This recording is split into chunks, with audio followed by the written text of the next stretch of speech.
नमस्कार आदाब, मेरा नाम है सरवत। आप देख रहे हैं सेहत ललन टॉप का हेल्थ शो, जहां बात होती है हमारी और आपकी हेल्थ की। पहला सेगमेंट है हालचाल। आज बात करेंगे आपकी कुछ बहुत ही आम डेंटल प्रॉब्लम्स की और उनकी ट्रीटमेंट्स की। दूसरा सेगमेंट तन की बात, क्या आपको पता है आप सोते समय पैरालाइज हो जाते हैं। और तीसरा सेगमेंट खुराक, यानी एक झकास सी हेल्थ टिप, जैसे चीनी और शक्कर दोनों अलग अलग होती हैं और उनमें से बेटर कौन सी है। हम अपनी हर शो के एंड में आपसे कहते हैं कि आप अपनी हेल्थ प्रॉब्लम्स जो हैं वो हमारे साथ शेयर करिए, और हम उनके बारे में बात करते हैं डॉक्टर से। उन हेल्थ प्रॉब्लम्स के कारण, सिम्टम्स, ट्रीटमेंट, ये सब आप तक लाते हैं। मुझे अब तक बहुत सारे मेल्स आ चुके हैं डेंटल और ओरल प्रॉब्लम्स को लेकर के, यानी आपके दांतों और जो मुंह की समस्याएं हैं उन्हें लेकर के। जब मैंने आपके मेल्स पढ़े तो पता चला कि 5 ऐसी दिक्कतें हैं जो बहुत ही आम हैं और कई सारे लोगों को हैं। अब कौन सी हैं वो? पहली है मुंह से बदबू आना, दूसरी चीज है दांत पीले पड़ने लगना, तीसरी है रिसीडिंग गम्स, यानी कि जो मसूड़े हैं वो पीछे की तरफ जाने लगते हैं, जैसे बालों के साथ होता है। आपके हेयरलाइन जो है वो पीछे की तरफ जाने लगती है और नतीजा ये होता है कि जो आपका माथा है वो चौड़ा दिखने लगता है। ठीक वैसे ही कुछ दांतों के साथ भी होता है। खैर, चौथी प्रॉब्लम है कैविटीज, यानी दांतों में गड्ढे हो जाते हैं, और पांचवी है टेढ़े दांत। तो हमने सोचा कि क्यों ना कुछ डेंटिस्ट से इनकी ये जो प्रॉब्लम्स हैं इनके बारे में बात की जाए। तो सबसे पहले चलिए जानते हैं कि ये 5 डेंटल प्रॉब्लम्स होती क्यों हैं। हमारे मुंह के अंदर कुछ माइक्रो ऑर्गेनिजम्स ऑलरेडी होते हैं। जब भी हम कुछ खाना खाते हैं तो उनकी एक्टिविटीज बढ़ती है, वो कुछ एसिड रिलीज करते हैं।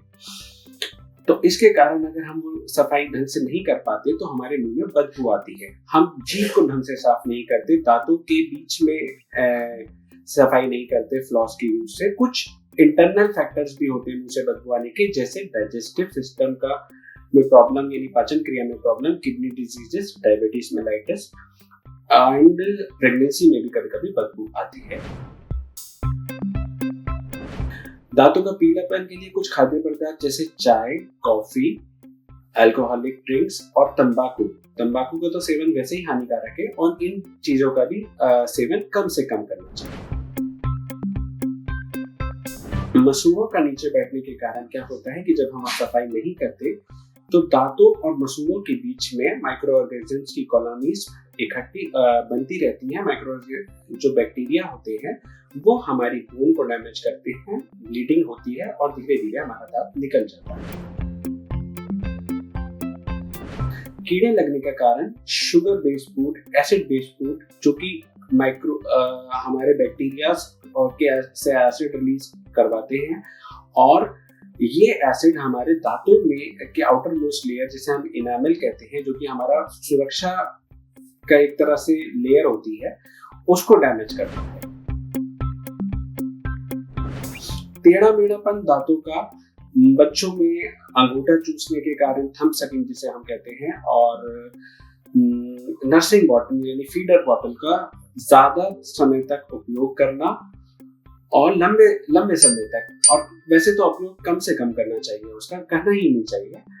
और एक खास समय होता है बच्चों के में जब हमारे दूध के दांत, जो कि डेसिडुअस टीथ कहलाते हैं, वो 6 साल से उम्र से लेकर 13 साल की उम्र में चेंज होते हैं परमानेंट टीथ आने के लिए। अब अगर वो दांत जल्दी निकल जाता है तो एक फ्री स्पेस मिलता है बराबर के दांतों को, वो उसको माइग्रेट करते हैं। ये तो हुई वजह। अगर जड़ पता हो तो इलाज में आसानी रहती है, इसलिए उम्मीद है कि आपको काफी मदद मिलेगी। चलिए अब जानते हैं इन प्रॉब्लम्स की ट्रीटमेंट के बारे में। इसका इलाज ये है कि आप मुंह की सफाई करें, अच्छे से टंग को साफ करें और शरीर में पानी और जिंक की कमी ना होने दें।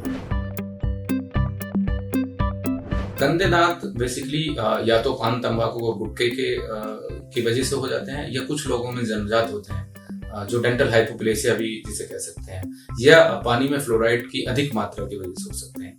इसका इलाज दांतों की सफाई रखें, और अगर वो गुटखे, पान, तंबाकू के गंदे दांत हैं तो उनको ब्लीचिंग करा सकते हैं आप डेंटिस्ट के पास जाके। और अगर वो अंदर से गंदे हैं, हाइपोप्लेसिया है, तो आप वीनियर्स करा सकते हैं, डेंटल वीनियर्स, या उस पर क्राउन लगवा सकते हैं। जो ब्रश आपके हार्ड हैं उसको सॉफ्ट ब्रश ले लीजिए और पायरिया का इलाज करा सकते हैं, उसकी रोकथाम करा सकते हैं। इलाज में आप गम सर्जरी करा सकते हैं, डेंटिस्ट के पास जाएं, गम सर्जरी कराएं, ब्रशिंग का तरीका भी ठीक करें और लाइट फोर्स के साथ में ब्रश करें तो ये रिसीडिंग गम्स की प्रॉब्लम ठीक हो जाएगी।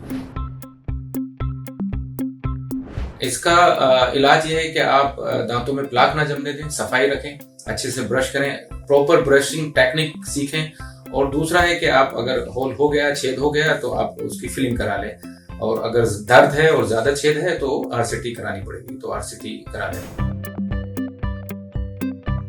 इसका इलाज है कि मिल्क टीथ की प्रॉपर देखभाल करें, उनका अच्छे से ख्याल रखें। डेंटिस्ट, पीरियोडोंटिस्ट होते हैं, उनके पास जाएं और बच्चों का इलाज प्रॉपर टाइम पे कराएं।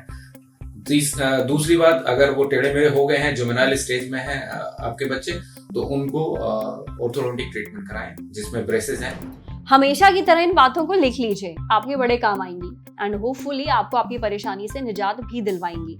अब बढ़ते हैं सेहत के अगले सेगमेंट की तरफ। नींद क्या कमाल की चीज होती है, आपका तो पता नहीं, पर मेरी तो ये पूरी दुनिया में सबसे फेवरेट चीज है। कोई टेंशन नहीं है, मस्त एकदम। पर नींद जितनी मस्त चीज है ना, उतनी इंटरेस्टिंग भी है। जैसे कि आपको पता है कि सोते समय आपका शरीर पैरालाइज हो जाता है। नहीं ना, मुझे भी नहीं पता था। इसके बारे में हमें बताया डॉक्टर अखिल अग्रवाल ने। वो क्या है ना कि सोते टाइम हम सपने देखते हैं। सपने भी हमें हर तरह के आते हैं। जैसे मुझे कई बार ऐसा सपना आता है कि मैं भाग रही हूँ, कुछ में मैं उड़ रही होती हूँ, कुछ में कूद रही होती हूँ। मतलब रियल लाइफ में एक्सरसाइज की पूरी कमी सपनों में पूरी हो जाती है। अब इस दौरान कुदरती तौर पर बड़ी सही चीज होती है। इस वक्त आपकी मांसपेशियां ऑलमोस्ट पैरालाइज हो जाती हैं। आप हाथ पैर हवा में नहीं हिला सकते। ये इसलिए होता है ताकि आप जो सपने में देख रहे हैं उसको वाकई नींद में ना करने लगे, जैसे कूदने ना लगे या फिर भागने ना लगे या फिर चलने ना लगे। और ये सब होता है REM स्लीप के दौरान। सबसे बड़ा सवाल ये है कि REM क्या होता है। REM स्लीप यानी कि रैपिड आई मूवमेंट स्लीप। ये आपकी नींद का एक फेज है। इसमें आपकी आंखें तो बंद होती हैं, पर आपकी आंखें बहुत तेजी से मूव कर रही होती हैं अंदर ही अंदर। अब इस समय आपको सपने आते हैं, आपकी मांसपेशियां बिल्कुल ढीली हो जाती है। अच्छा, एक बात और, आपकी जो पूरी नींद होती है ना, वो 5 अलग अलग फेजेस में होती है, जिसमें से एक है ये REM स्लीप। वैसे इस दौरान आपके शरीर में और भी बहुत कुछ हो रहा होता है। जैसे आपकी जो सांसें हैं वो बहुत तेज चल रही होती हैं, हार्ट बीट तेज होती है, ब्लड प्रेशर बढ़ जाता है, और आदमी और औरत दोनों के बॉडीज में इस दौरान जो है सेक्सुअल अराउजल भी होता है। ये REM स्लीप आपके सोने के लगभग 90 मिनट के बाद शुरू होती है। इंटरेस्टिंग। खैर, अब बारी है सेहत के आखिरी सेगमेंट की, खुराक, एक मस्त सी हेल्थ टिप। आपका तो पता नहीं, पर मुझे तो आज जाकर पता चला है कि शक्कर और चीनी ये दोनों अलग अलग चीजें होती हैं। My whole life was a lie. मुझे तो आज तक यही लगता था कि शक्कर का पेट नेम चीनी है।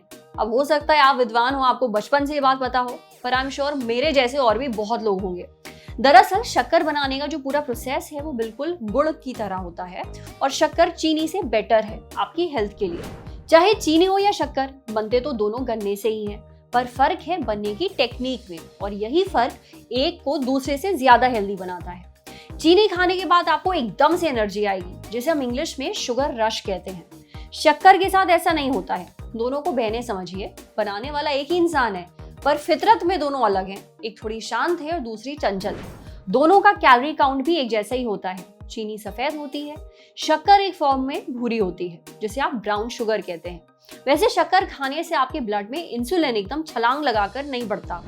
इसलिए ऐसा कहा जाता है कि जिन लोगों को PCOS है यानी कि पॉलीसिस्टिक ओवरी सिंड्रोम है, या फिर एंडोमेट्रियोसिस है, या फिर प्री डायबिटिक हैं ये लोग, उनके लिए शक्कर चीनी से ज्यादा सही है। आज सेहत पे इतना ही। अच्छा, अगर आप एक डॉक्टर हैं और हमारे साथ कुछ शेयर करना चाहते हैं, तो जो ईमेल आईडी इस वक्त आपको अपनी स्क्रीन पर दिख रही है, उस पर हमें एक मेल भेज दीजिए।